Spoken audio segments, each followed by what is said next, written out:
A couple of weeks back, we did a video on a text exchange between a man and a woman where we entered the Twilight phone. You've just crossed over into the Twilight phone. The response to this video was insane. I'm going to read some of the top comments and comment back. Kissable Styles says, literally, I wish I had a book of texts to write ready at hand. It would be amazing. Matthew is so educational. Well, Kissable Styles, I want you to watch till the end of this video because I do have a program that does exactly that. It has all of the text messages I've written and it has all of the great verbal scripts that I know work with men time and time again.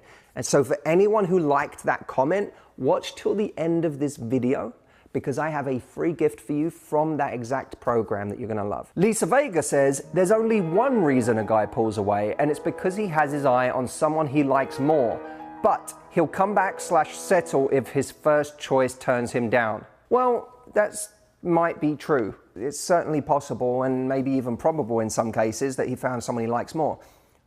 Or maybe he just doesn't like you that much right now. That sounds like a really negative thing, but I don't see it that way anymore. Now, let me be clear. I'm not talking about a guy you've been on 10 dates with. I'm not talking about a guy you've been seeing for 3 months. I'm talking about the guy you just met in a bar last week or the guy you just met on Tinder or Bumble who right now is being kind of flaky and low investment. I've stopped blaming people for being flaky in those early stages. I used to get upset by it. I used to take it very personally. I don't these days because I look at it and I go, well, what did I expect? They don't know me. They don't know my life. They don't know how much I have to offer them. They don't know how happy I could possibly make them. How attracted somebody is to us today is only a reflection of how they feel today. It's not a reflection of how attracted they could be 3 months or 6 months from now. Now, that's not a warrant for you to go and start trying harder with that person. I want to be very clear. This isn't me saying you should go and force someone to get to know you better so they'll be more attracted. It's just a pressure valve for us to be more understanding and to be less angry and to take it less personally in the early stages when someone's not trying. And by the way, a lot of other people said, well, if he's flaky now, then he'll be flaky forever. I don't buy that either. If he's proactively rude or impolite or sarcastic, those are personality traits. And it would be wise to say, he's probably going to be this way in a relationship too. But not trying very hard right now in the early stage, that's not a personality trait. Many of us have had people in the past that we didn't try very hard with simply because they hadn't become a major part of our lives. They were still a very small part of our lives and our thoughts, and we didn't even know them very well. So why would we care that much? I know it sucks. No one wants to hear that someone isn't interested in them on the level that they want. But it doesn't do us any favors to start judging that person for it. Let me be clear, just because someone isn't interested in us, it doesn't make them a bad person.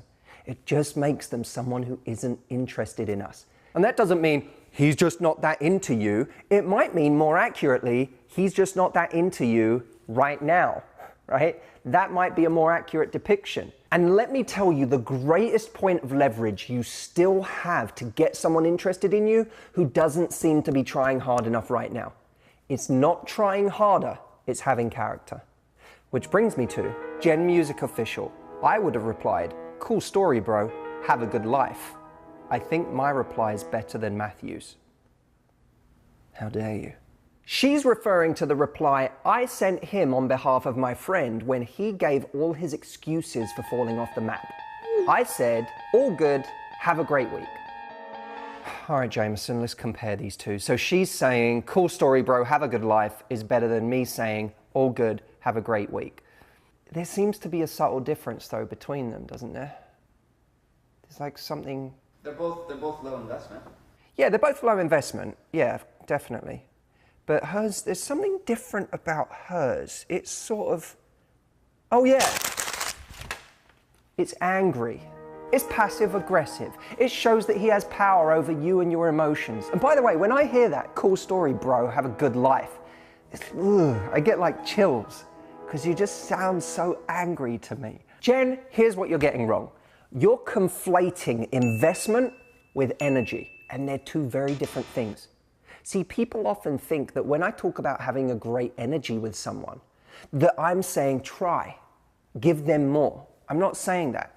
I'm saying you can be low investment at the same time as being great energy. And the combination of those two things is often the 1-2 punch that really gets someone attracted. People with options, people who are winning, people who are doing great things and happy, they don't get angry when someone doesn't get back to them. Instead, they just move forward with their life. They don't sit there waiting. Winners don't wait. They move forward in their life. Jameson, new t-shirt idea, winners don't wait. They keep going. They meet more men. They go out with their friends. They don't make sacrifices mentally or physically for that person. But when that person does come back in, they're not angry. They may have moved the person into a different category where they say, well, this person's pretty low investment right now and they're not trying very hard, so I'm not going to try very hard. But that's not the same as being angry. So now when that person reaches out, you can say, all good. I hope you're having a great time doing what you're doing. I'm happy to know everything's going well. And leave it at that. Because what you know mentally is you're going to have to try and you're going to have to really invest for me to go back to investing on the level that I did before. But allowing someone to earn their way back isn't the same as being angry. Anger makes us less attractive to the people around us.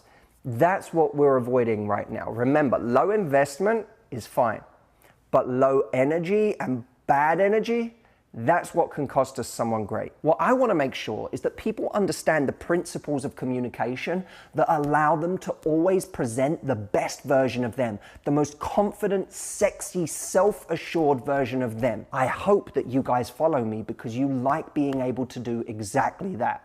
And for those of you who do want a head start, you do want to know some of the best things that you can say to somebody. I said earlier on, I have a program called How to Talk to Men. This program literally gives my best scripts for how to communicate with the opposite sex.